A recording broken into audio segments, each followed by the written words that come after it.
Hi everybody, it's Brittany from Jughead'z. How's it going today? Hope everybody's having a fantabulous April Fool's Day. Maybe you got pranked, maybe you played a prank. I don't know. We ain't had no pranks here. And this video is definitely not a prank, and I wish it was. So, basically, spring break happened last week, and we took our kids to the movies, right? No big deal. Everybody goes to the movies, right? Like, it's cool. Well, because we're these super clean freaks with our health, my face is kind of telling off on me now. As you can see, I've got these little bumps right here. These little bits of acne that have popped up on my face. It looks horrific. I want to cry. They hurt. They're kind of like bulging. They look horrible. They're filled of, your average zit gunk. It's gross. Why do I have these and why am I talking about this? And why did I talk about the movies? Well, here's why. So, like I said, we normally eat fairly clean. And what I mean by clean is we do juices, we do smoothies here at the shop. And then when we go home, we do maybe a salad if we're hungry. And on our salads, like we'll make our own dressings. And so those will usually consist of like avocados, lime, lettuce, bell peppers, onions, carrots, just a good old salad. Well, last week when we went to the movies, I had some popcorn, and not just some, I had like a great big bag and shared it with my daughter. And this is the result of putting in buttery, sodium-filled foods that are just not good, clean, and pure. My body tells off on me very quickly if I've put something in it that I'm not supposed to have. I think y'all might have heard me mention before in one of our previous videos about coffee. And even though we make the coffee here, if I have too much of that ups my anxiety. Same thing with like regular foods in general. Like if I have anything that's fried or if I have anything that's got like dairy in it at all, this is what happens. This is the result. And honestly, I can't sit here and complain because at least it's coming out of my body. At least my body is telling on itself. I honestly, like, because of this and knowing what it's from, I honestly can't even comprehend how some people are out here just like eating this stuff every single day and it not showing on their face. Because what it's doing is building up in your body throughout your body. Cancer lays dormant in your body for like 10 to 15 years before it's even detectable. And at that point, the cells have just reproduced and reproduced and reproduced and reproduced so much that, well, now undeniably you have cancer and, well, oops, it's probably stage 3 or 4 because it's gone on for so long. So I do know from my past health before getting into a cleaner diet, my whole transition since 2013 on, my entire journey, my entire food journey, I've learned my body and how it responds to the things that I put in it over that time period. And sometimes I will go and I will make the mistake of having popcorn just, to be like a normal average human being out enjoying the movies with my kid. I know I'm going to pay for it. I knew that this would happen. I was hoping and praying, please, Lord, let me just skip by with this one. Nope. Body's like, nope, totally bad stuff. You got GMO popcorn in your body and all this butter and all this salt and all this bad stuff. And then you get like those really yummy, what is those called? Like the nacho cheese, what is that? The sprinkle stuff, the nacho cheese salt that you can just pour on there. Oh man, it makes it taste extra good. It makes you get extra zits. It's horrible. So I mean, it's just little things like that, but I had like a point that I was getting to. See, it's obviously causing my brain to mess up too. I'm malfunctioning right now. You're witnessing it. Isn't that awesome? No, it's not. But how people are out here functioning You know, that, oh, I don't get zits and pimples from eating that stuff. Yeah, because you haven't cleaned your system out that much. And I know this from my own personal journey. Like, I struggled with acne as a preteen and as a teenager. One of my favorite things to eat has always been cheese and ice creams. Like, I've always struggled with that. When I started my food journey, I cut out, this was in 2013, and the reason I cut out meat first was because I noticed stuff with my daughter. She was a few months old at that time. She's like 9 months old. And I was starting to introduce solid foods to her. And she would always strip her foods, like always. Like, one of my favorite meals growing up was the beef stroganoff, poor man's stroganoff.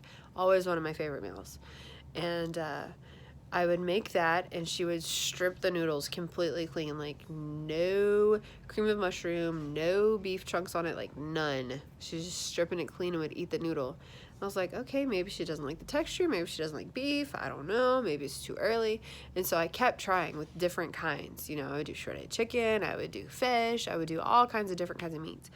And she wouldn't touch any of it. None. And I was like, this kid's weird. And so I got into research, I got into looking stuff up.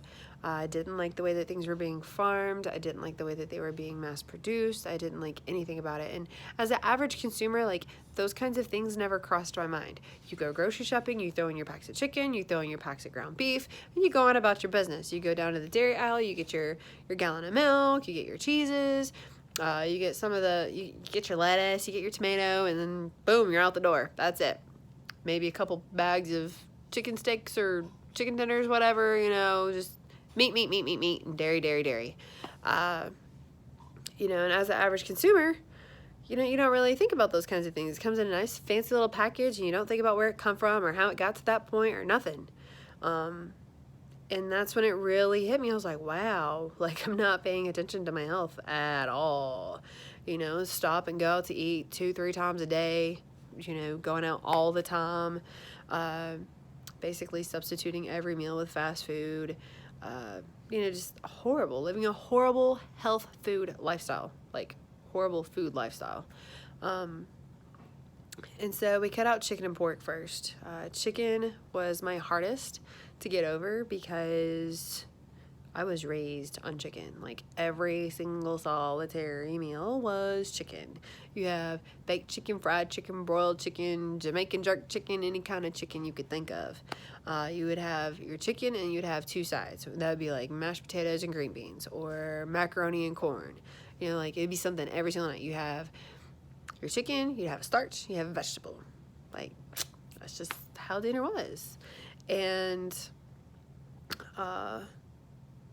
when I hit my 21-day hump with that sucked. Like, that was probably one of the worst experiences in my food journey.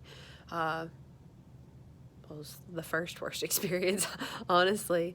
I remember texting Justin, and I was like, oh my God, like, I need every kind of chicken I can think of. I ended up not having any at all. I dry fasted for the whole day. At that point, I didn't even know what dry fasting was. So basically, I had nothing to drink, nothing to eat all day long. I just stayed at my house, and I kept myself busy tinkering with other little things here and there, refusing to go to the store, refusing to make anything to get in the fridge for anything at all, because I knew that if I did, I would probably cave. And so I ended up going to bed that night.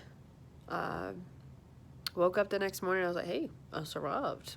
I'm okay. I can make it. And from that point forward, after 21 days, I didn't really have any cravings, because I was already working on trying to train my brain, like, ooh, that smells nasty. Ooh, that's not good for you. Ooh, remember how they're farming them. Remember what they're injecting them with. You know, and I was already training my brain that way. And the more that I got into researching and learning about all this stuff, like, the more apparent it come to me. It just made more sense. Like, once you learn, you can't go back. You cannot unlearn what you've already learned. Not when it comes to the truth.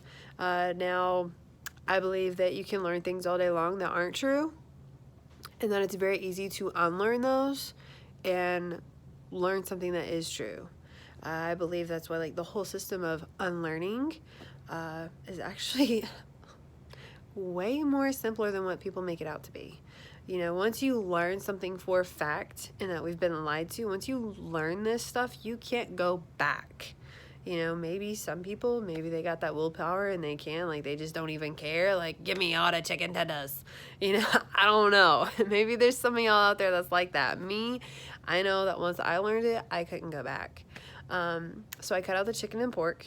3 months later, I cut out, what was it, beef and fish and turkey, all the other meats, all the remaining meats, which I didn't eat those as much anyways. Like, steaks for me were like just like rare occasions. They were just nice, medium rare. I liked them juicy, you know, all that blood.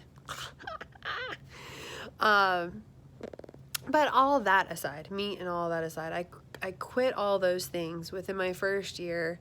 Within the first 6 months, I was done with all of it. I would have salmon here and there, just because it was, I felt at the time that it was like the one clean fish. And then I got into more in-depth reading on that and found out that it was not as pure and clean as what I thought it was. So I quit consuming that also. So the first year I quit meats and stuff. Second year I did really good. I did my first full-on juice fast. 2014. It was amazing. I did it for like a week. Super awesome. I felt so great, so energized. That was the best, honestly. And then a little bit after that, probably about a year and a half, closer to 2 years. So the end of that second year, I had done a salad at home that I had heard about. And for me, it was like these scrubbing bubbles of salads. It was like real hardcore. I had chopped up arugula, spinach, and there was another one, cabbage. I had chopped them up real fine. Real fine. Nice chopped salad. I sprinkled a little bit of salt, a little bit of pepper, and then just drizzled a little bit of olive oil on it. Not a whole lot. Just to kind of wet it just enough. And I had that, and I ate it for 3 days straight. And I paid for 3 days straight. I was running to the bathroom like every 20 minutes. Like, no joke. Me and the toilet were best friends by the end of it.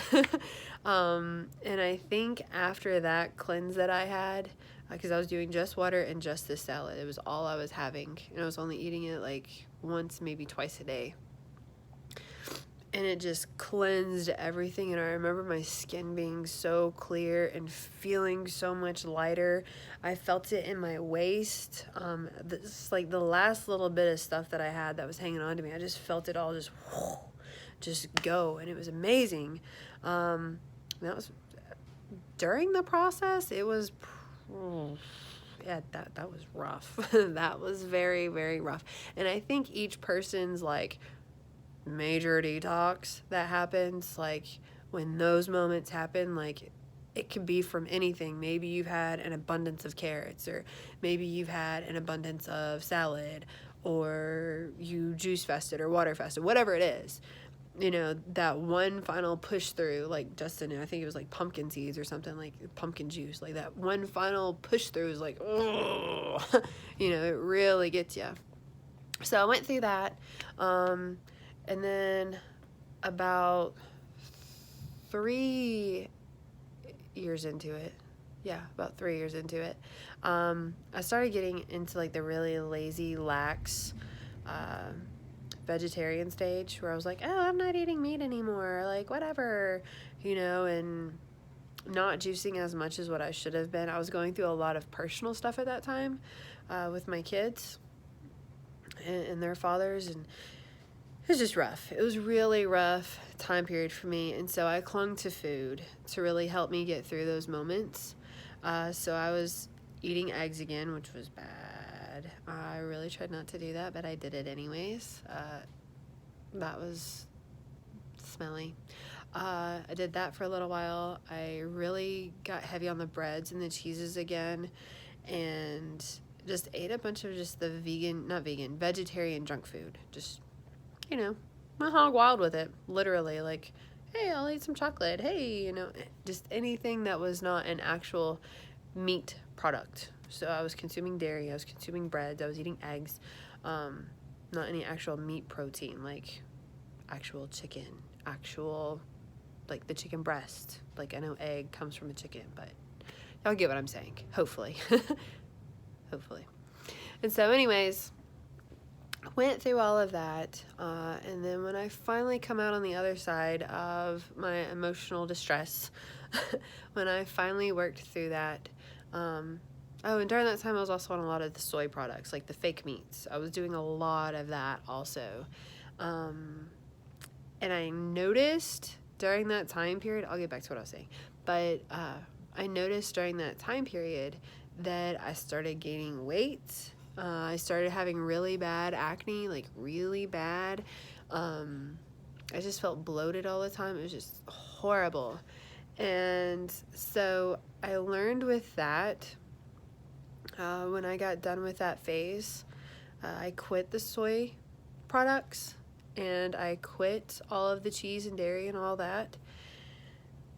that stuff. And I introduced it 6 weeks later, and I realized that when I did, like, I come home, Justin, I've been on the road, I stop at Burger King, I get me one of those, veggie burgers. I thought they were so good.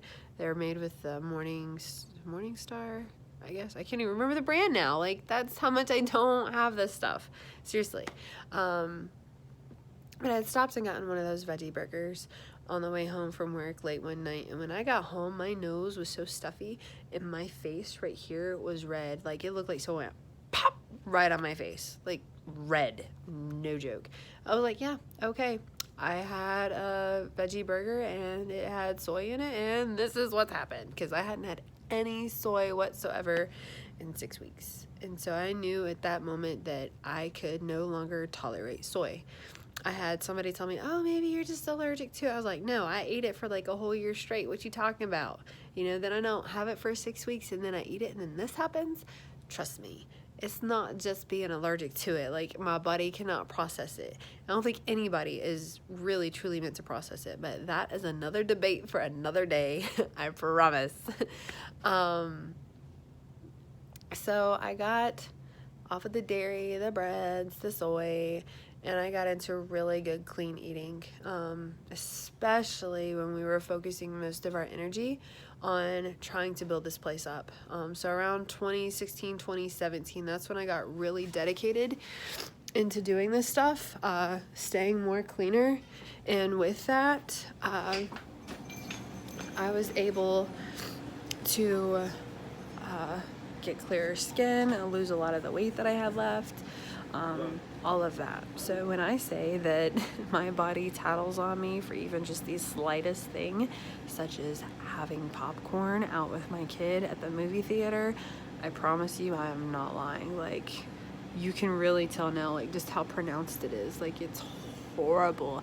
I even tried to cover it up with makeup this morning, and my body's just like, nah, girl, you done messed up. You ain't covering that up. We showing the world. And so me and Justin were up here and we were talking, and we've tried to do a video like 3 different times today, and we keep getting interrupted. And I was sitting there, I was looking at myself, and I was like, oh my God, I look horrible. I need to do a video on this. He's like, yeah, do a video on that. I was like, okay.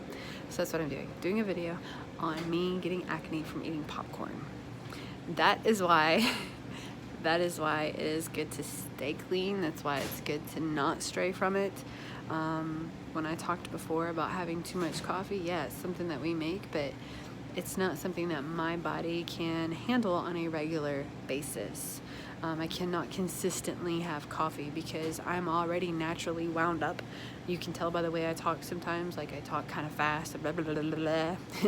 And that's my brain all the time. It's just all nonstop. And so when I add something else in there that amplifies that, well, then of course I'm going to come up with anxiety. You know, if I am already clean and I add something into my body that just does not belong, my body's like, whoa, hey, we've not had this in a long time. What you doing, sister? Things are going to show up, you know? So, in the future, if y'all see me with any other stuff on my face, you can just call me out and be like, hey, girl, what you been eating? Ain't had no secrets from us. So I just want to get on here and talk about that. It's not really hemp related, but we are in the health business because we do juice, we do hemp milks, all of that stuff, and I think it's good to talk about health. I mean, it's our #1 problem in this country, if you're asking me. And that comes from many, many different things, you know, not being outside, not being active, being under these kinds of lights all the time, you know. It comes from a lot of different things, you know, and stress in general. We're running here, running there, and being busy. So when you get back to the actual, real, true fundamentals of life, you can get healthier. Justin's making a smoothie. It's loud, and I need to go check somebody out. So y'all have a wonderful day. Thanks for listening to my 20-minute rant. Y'all have a great day.